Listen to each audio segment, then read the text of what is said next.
Hey guys, Magic Man here, and today I'm going to be bringing you another game in the Tier 6 Ognevoi. I finally have enough experience to buy the Kiev, the Tier 7 Russian destroyer, so hopefully this is the last video you'll be seeing of this ship. The reason I've been putting so many of them up is basically because I've been grinding this ship out. And I don't have a whole lot of time to record a bunch of games and a bunch of different ships, so I just do what I can with the time that I have. Now I do like the Ognevoi, but unfortunately I think I'm going to sell it and just stick with my Farragut for a Tier 6 ship. I don't see the point of keeping it, especially when I like the Farragut a little bit better than this ship. So this is two brothers. It is a domination match, and I am in a division with Baylor and Scrooge. They're both going to be supporting me on this particular side of the map, and I'm going to be laying down, or at least I thought I was. Yeah, I'll be laying down a smoke screen for my cruiser back there in the division, just to kind of conceal his ship and his advance onto the cap. The only reason I'm doing that is because I didn't want him to get shot at while he's coming up to the cap, and I really thought that I was going to see another destroyer over here, and I wanted him to be as close as possible to help me kill it as quickly as possible.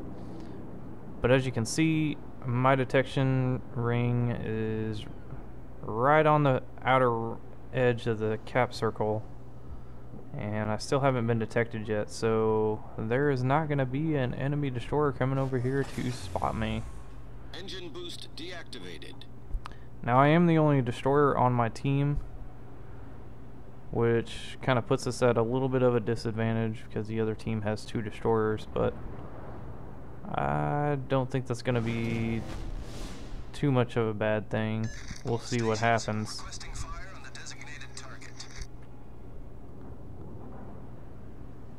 And now that our cruisers are starting to open up on that destroyer over in the decap, I've noticed a lot of the enemy team popping up on the other side of the map, so they probably all just teamed up. And both of their destroyers are actually over at the D point. Now I'm actually opening up with armor-piercing shells. As you saw there, my first salvo did about 2,500, 1,650. So the armor-piercing damage is pretty good with these 130mm guns, and you can do some fairly decent damage. And since your reload is, you know, somewhere around 4.5 seconds. It adds up pretty quickly, so I'd say we probably took, you know, about 1/5 of that guy's health off, which is fairly significant in a cruiser when you can't heal it back up, because you don't have a whole lot of health to begin with. Now, I am just kind of sailing around here, trying to deter them from doing anything like pushing into the cap, but I don't think I'm going to be able to stop them. We are outnumbered over here. It is 5 against 4, and they have 3 battleships versus R2. Now you might say that we have a destroyer and me, but I am a gunboat. I'm not going to be hitting anybody with torpedoes at range. The torpedo range on the Ognevoi is only 4 kilometers, so you have to be within suicide range to actually hit anybody with torpedoes. I was actually yelling at Baylor here to stop his ship so that I could smoke him up, but I think I might have said it too late, unfortunately, because the smoke just barely starts to cover them, and that's when I run out of puffs. Now, I'm actually in spotting range of this Nagato, Fortunately, he is not shooting at me. I guess he had better things to do. Seeing as how he knows that I can't hit him with any torpedoes, maybe he was not worried. But that's not going to stop me from shooting high explosive at him. Maybe I can get a fire started. Who knows? That's what I was really looking for. And I'm getting some pretty solid HE damage. And that's when I actually do get a fire, which is great. This guy's turning tail and running anyhow, so it's not a big deal. Engine boost activated.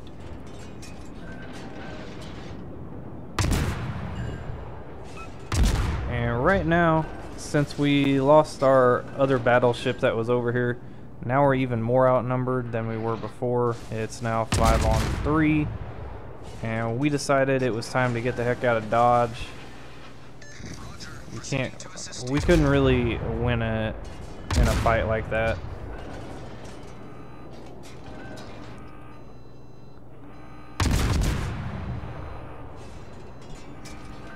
Unfortunately for us, and I really wanted to take out one of these ships and stay over here, but my two division mates were already kind of bailing on the situation. They were just taking too much damage.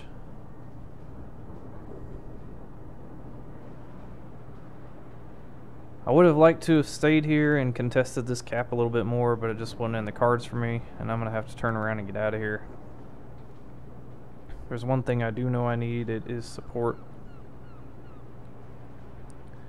And I'm not going to be getting any by myself. So I go ahead and hightail it out of here. Try and get in some fire damage on some of these guys before I leave though.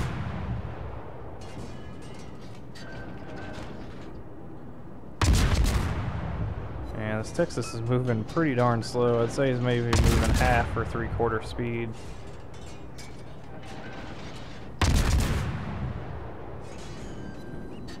Finally land some pretty good shots on him. We get a fire started. And the shotgun that is the New Mexico takes a whack at me. Hits a shell, but it doesn't do that much damage. Engine boost deactivated. So we are vacating the area. We needed to go link up with our team. The battleship that was over here helping us pretty much went broadside onto a Nagato and died, unsurprisingly. The Nagato has actually pretty good guns at tier 7. I'd say they're the best battleship guns at tier 7. They're very accurate. They're very easy to use. I think they even have the highest penetrative power because they're just a slightly higher caliber than the rest of the guns that the other tier 7 battleships have. So it's definitely a good battleship. And if you go broadside onto it, you will pay the price. So all these guys, I think they have finally figured out that we are leaving the area. So they decide it's time to push into the A point. Which is a good deal for them, not so much for us. I was really hoping to get a fire on this Nuremberg, but it just wasn't to be.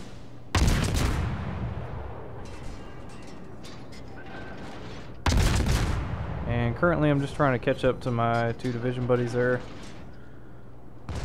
I wasn't sure what to do at this particular moment in time,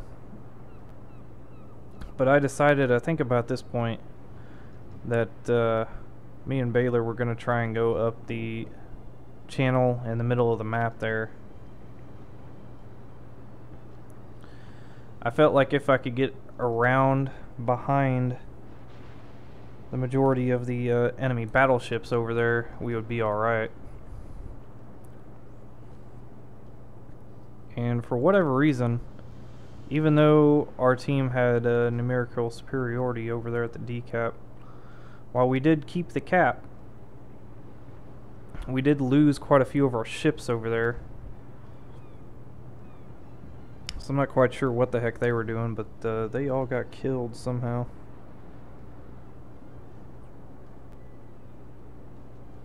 So me and Baylor are going up the middle. And this is going to be one heck of a fight, I thought. Because I felt like the cruiser would probably continue on to the B cap. And then the battleships would probably turn around and come at us at sea.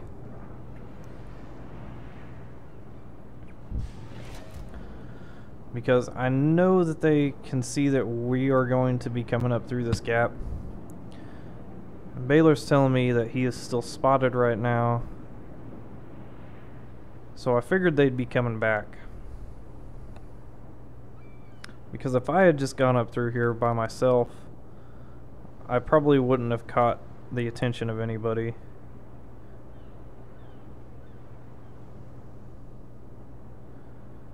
Now we're almost into the sea point. This is going to alert everybody that, hello, I am here.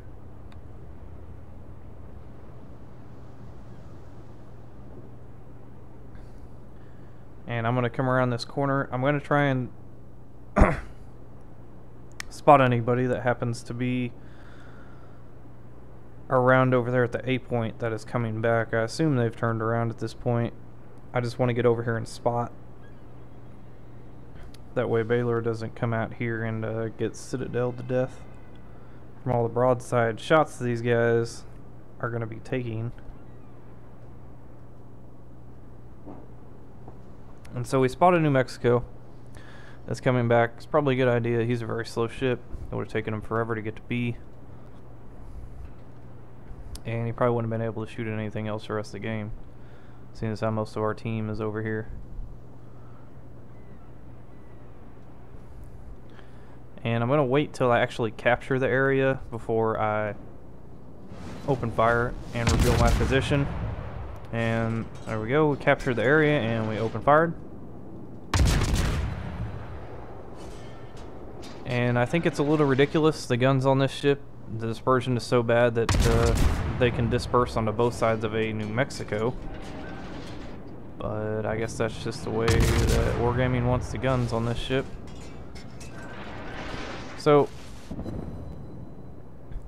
I was telling Baylor, you know, don't come around the corner. He was looking at you, and then I'm telling him that he's turning his guns back onto you. And he was actually fine with this. Sorry about that. I was doing a lot of things there with the cameras, trying to see which way this guy was pointing his guns. And this is a pretty scary situation because he's got the broadside of my division mate ship there. And I don't really want him to die because I need Baylor to stay alive. And fortunately for me, that New Mexico misses.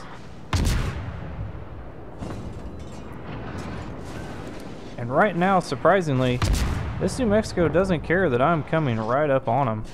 And I am actually within range to hit him with torpedoes. He's not going to do anything at all to try and avoid these, which is good for me because I'm so close at this point. Even if he does try turning into them, those torpedoes have got the angle to basically take him out. The ship is on fire. Now, what sucks for me is that I only land 3 torpedoes on him. Baylor said he could probably kill him with that last salvo, but it just doesn't happen. And I'm going to take a lot of damage here from just secondaries because I'm within 2 kilometers. I popped my smoke screen too early, so I'm being proximity detected.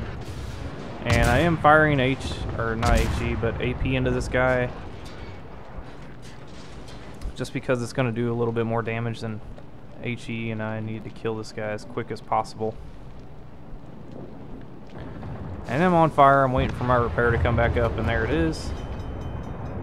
Get the repair, and there's a cruiser. They happen to be coming up the middle. I guess he was trying to help his team there, but he's not really going to be helping anybody. And that Texas that is sitting over in A isn't really helping his team. He needs to come over here and try and get after us, but guess he's not interested in doing that. So Sagaru is, at this point, I thought he was going to be trying to launch a torpedo attack. At least that's what I assume. And I was firing AP at him, and that's when he starts to turn away, so I unfortunately have to swap over to HE.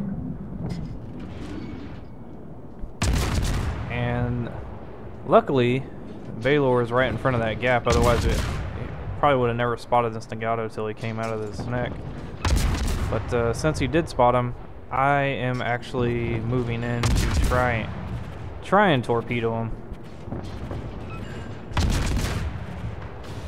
Now, unfortunately for me, I take a lot of dang damage from that Texas, which really sucked.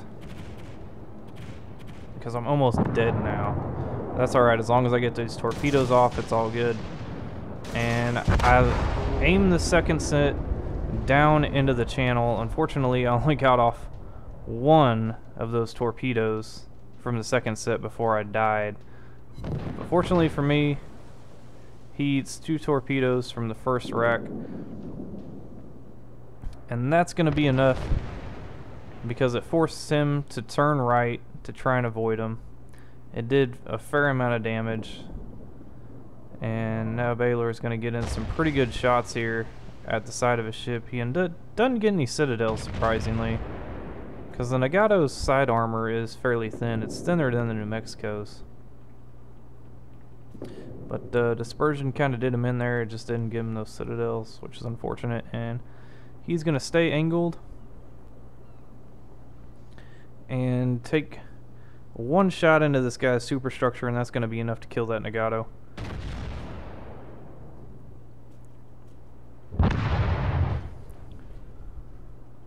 And the camera kind of wigged out there a little bit. Not quite sure what that was all about, but fairly strong game for me. We got 2 base caps. Defended one of them and got a couple of torpedo hits and did about 93,000 points of damage. So this was a pretty good game. Did what I could to win it for our team. I unfortunately couldn't stay alive. I took a big salvo from that Texas at the end, and well, kind of missed with a couple of those torpedo tubes, but the battleship captains that I was facing did a fairly good job of avoiding torpedoes.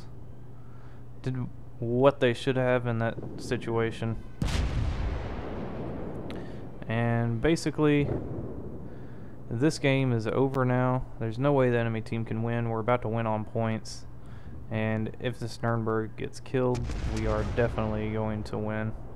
It'll give us enough points to cap them out. So,